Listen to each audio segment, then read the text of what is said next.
How did ancient humans deal with pain? You bang your knee on the corner of a table and you gasp. You get a headache, and within a minute you have swallowed a small pill to make it go away. It is so easy that you barely even think about it. Pain arrives, and you have 100 different ways to switch it straight off. Now take every single one of them away. No pill, no painkiller, no numbing injection, no anesthetic of any kind, anywhere in the entire world. And then, into that world, put the full weight of real pain: a snapped bone, a rotting tooth, a deep, gaping wound, a bad burn, the long agony of childbirth, the slow, grinding ache of old joints. All of it, felt at absolutely full strength, with nothing at all on any shelf to make it stop. So how on earth did they bear it? How did ancient humans deal with pain in a world that had no way whatsoever to turn it off? The answer is a mix of clever plants, hard-won toughness, the quiet power of other people, and something genuinely astonishing hidden away inside your own body. Let's go back and find out. First, we have to be honest about just how much pain filled an ancient life. We like to picture the deep past as healthy and simple, but a body living that life took a real beating. Hunts went wrong, and bones broke. Falls and fights left deep, ragged wounds.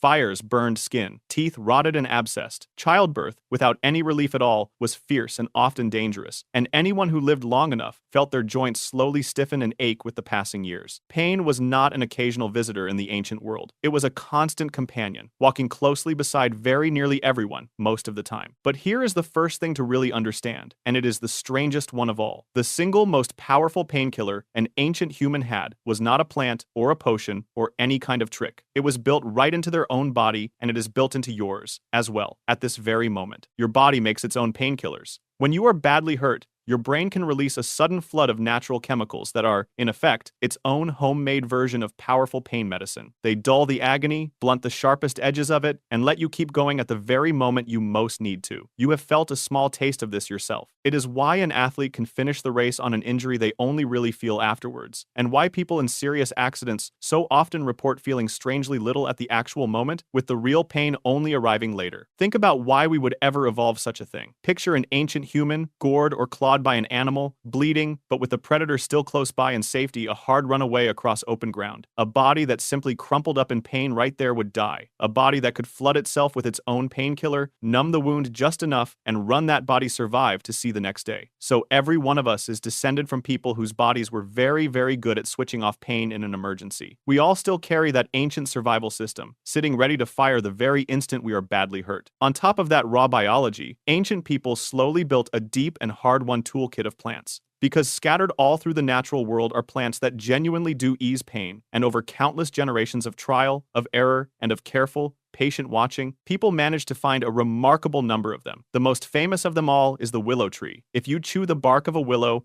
or brew it down into a bitter drink, it eases pain and it brings down a fever. And this is not folklore or wishful thinking, it is hard chemistry. Willow bark contains a natural substance that is the direct ancestor of one of the most common painkillers on the whole planet today. When you take an aspirin for a headache, you are swallowing a refined, purified descendant of the exact same remedy that an ancient human once chewed straight off a tree. That piece of knowledge is thousands upon thousands of years old, and the willow was only one plant among many. Different peoples, living in different lands, each learned their own local medicines. Some plants numbed a sore mouth when you chewed them. Others, mashed into a paste and pressed onto a wound, soothed the sting and helped it to heal. Later on in our story, people discovered the poppy, whose power over pain is so strong that it is still the source of our most serious painkillers even now. A skilled healer in an ancient group carried, entirely in their memory, a living library of which leaf, which bark, and which root could quiet which particular kind of pain. It was real medicine, gathered straight from the landscape and passed down from person to person purely by heart. They also used the simplest tools of all, the very same ones you still reach for without a second thought: cold. Pressing a wound with cold water, or packing it with snow wherever there was snow, numbs the area and dulls the deep throb of it, a truth that every aching body discovers on its own sooner or later. Firm pressure held against a hurt, steady warmth pressed against a deep, cramping ache. None of it removes pain completely, but every bit of it takes the edge off, and our ancestors knew each one of these simple tricks intimately. Now here is a part of the story that we very often forget, because it is not a plant or a tool at all, it is other people. Pain, it turns out, does not live only in the body. It also lives in the mind and how alone you feel with it, how frightened, how completely overwhelmed, and ancient humans were almost never left alone with their pain. When someone was badly hurt, the whole group gathered in. There were hands to hold, voices to reassure, and people willing to sit through the entire long night right beside you. A woman giving birth was surrounded and supported by other women who had already been through it themselves. An injured hunter was carried home, tended, and never simply abandoned out there to suffer all by himself. And this matters far more than it might sound. We now know that feeling safe, held, and genuinely cared for really does reduce how much pain a person actually feels. Fear and loneliness make pain sharper, while comfort and connection soften it. The circle of people gathered around the sufferer was, in a very real and measurable sense, part of the medicine itself. That same quiet power of the mind ran right through the rituals of healing, too. In group after group, someone took on the role of the healer, a person who tended the sick and the hurt, often with chanting, with rhythm, with ceremony, and with treatments that were believed to draw the pain away. Now, we should be careful here. Not all of it worked in the way that they thought it did, but a great deal of it worked anyway, and for a very real reason. When a suffering person deeply believes that they are being helped, their body actually responds. Their own natural painkillers can switch on, and the pain genuinely does ease. This is not imaginary in the slightest. It is one of the best documented effects in all of modern medicine. The calm, confident care of a trusted healer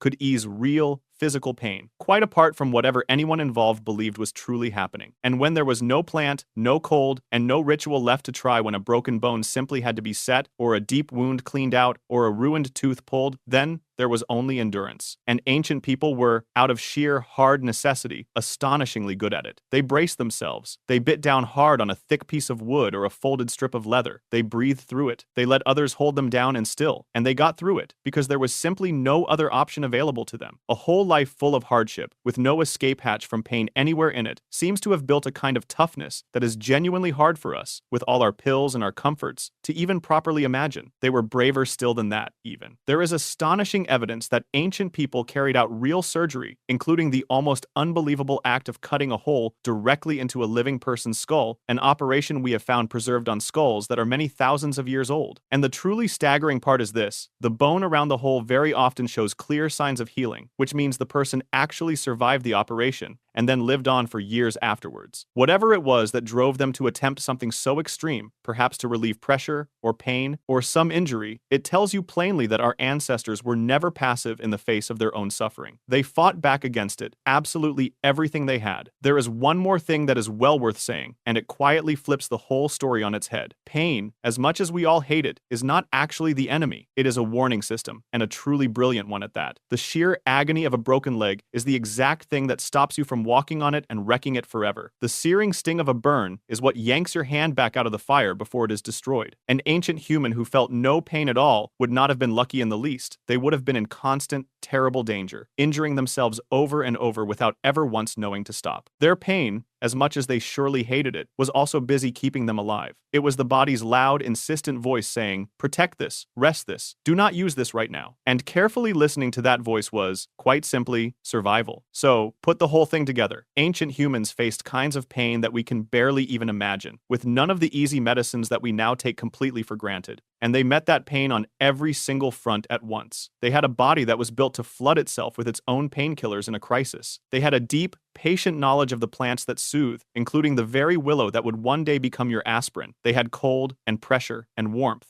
They had the deep comfort of people who flatly refused to let them suffer alone, and the real, mind-driven relief that came from belief and ritual. And when every last thing else failed them, they still had a hard, quiet courage, and the plain, steadying knowledge that pain, however cruel it felt, was also the very thing keeping them safe. They could not simply switch it off the way that you can, but they were very far from helpless. They understood pain, they worked with it, they dulled it right down where they were able to, they endured it where they could not, and they carried one another straight through the very worst of it. So the next time you reach for a painkiller and the ache just quietly melts away, take a small moment with it. That little pill really is a modern miracle, and you are genuinely lucky to have it. But the deeper tools sitting behind it are all ancient. The willow inside the tablet, the comfort of another person sitting with you, the body's own hidden pharmacy, firing off the instant you are hurt. Your ancestors knew every bit of it in their own way, long, long before there was a single pill on any shelf anywhere. They lived a whole life soaked in pain, and yet they did not let it break them. Instead, they learned to bear it together, and with a quiet courage that we inherited from them, whether we ever have to call upon it ourselves or not.